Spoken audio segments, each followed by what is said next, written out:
remind me why I have to do this again? That's because you don't know how to fight. Yeah. Alright. I'll show you fighting.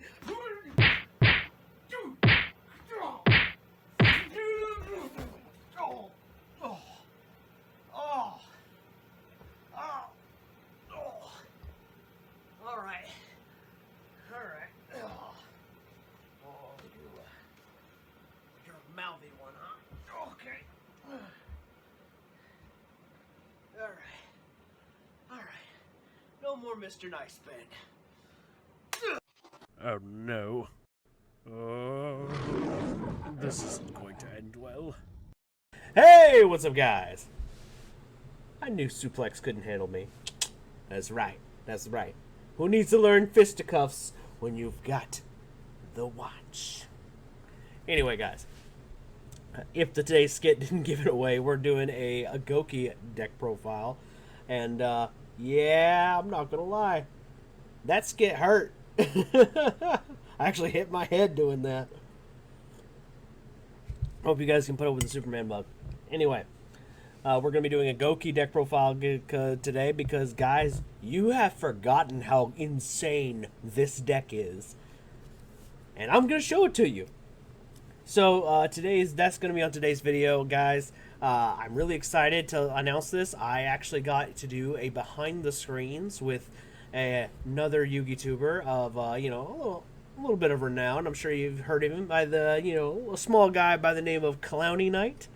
So, excuse me, stay tuned for that. That's the next video that you guys will see on this channel. Is I'm going to have behind the screen with Clowny Knight. We're going to see the guy behind all the makeup and armor.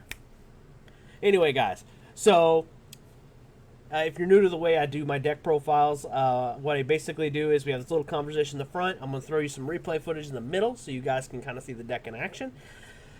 And then at the end, I'm going to have the deck right here where you guys can see it. So where my face is currently. So without further ado, guys, let's go check out that replay footage.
right, there you have it, guys. This is my Gouki deck. So, what is the advantage of the Gouki deck?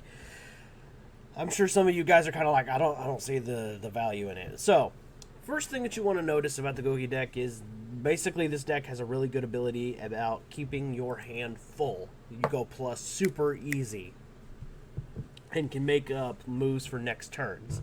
Because all the Gouki cards, basically, when they go to the graveyard, will give you another Gouki card. And that's just uber useful.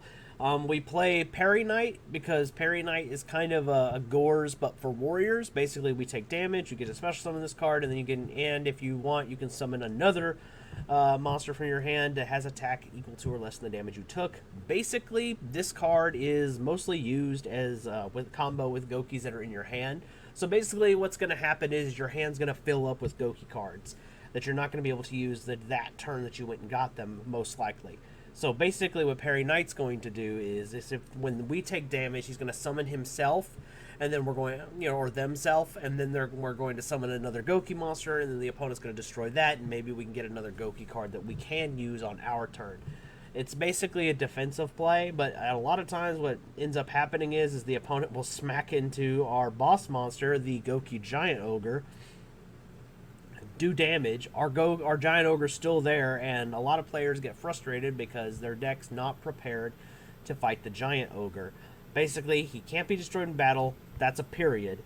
And then he's unaffected by monster effects with monsters that have attack points equal to or less than his own.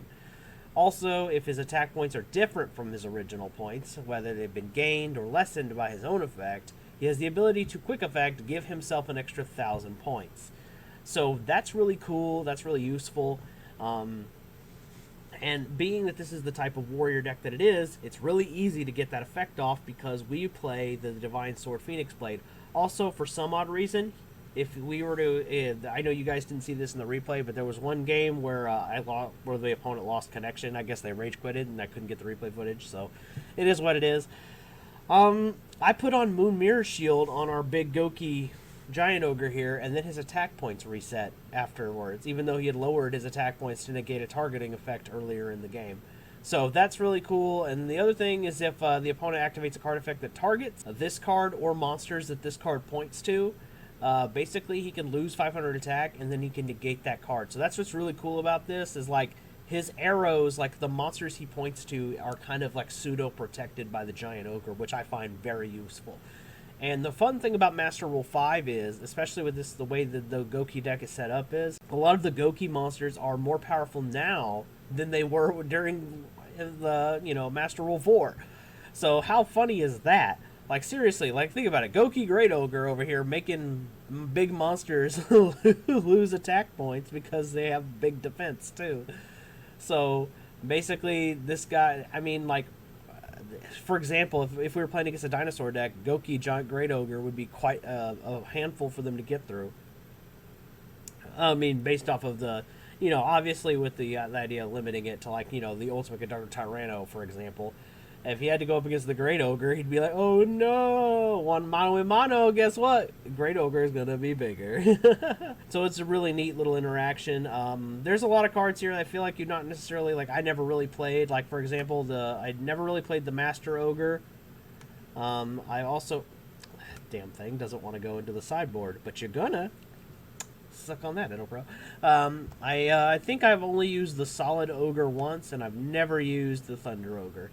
I've also never used, admittedly, I've used all of these cards at least once, but I've never used these three. Not to say that these aren't that useful, these are just in there as options, because, most of the time you're going to be going for your link plays more than anything, because that's just how this deck functions. It's really all about the Gouki Giant Ogre. This guy is a boss. He is a big gon, the big Gona. And he's just like, I'm the biggest monster here! Ah! That kind of thing. So, and basically, everything is all about getting to him. And one of the ways we get there is through Isolde and through the Gouki plays. Now, before we go any further, you guys are probably looking at MST, like, why the hell do you have MST in here?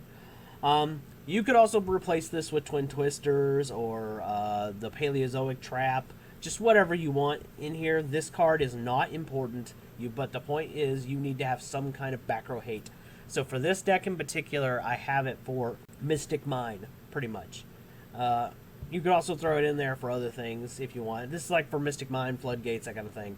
Like there can be only ones, things like that, because Gouki are assholes. I'm sorry, not Gouki. Guru Control. Sorry, Guru players. You're an asshole. I'm sorry. You guys don't play fair, so that's why I've got to play this. And then if you get to go first, you just get to point and laugh at your opponent at this point, because there are a lot of decks out there who just cannot get around this guy. But if you're up against a back row deck, you're in trouble. So, you know, when you build your sideboard, which is why I don't have one at the moment, I still haven't messed around with to come up with one, but when you come up with your own sideboard, you know, maybe make it to where your sideboard's designed to fight back row based decks, because front row, if it's a front row based deck, like say Danger Dark World off the top of my head, this deck would have no problem, throwing this, throwing the 1-2, or even Dinosaurs to a point could have trouble with this if they're not prepared to fight the Giant Ogre. I know that a lot of decks aren't, so yeah, as you guys saw.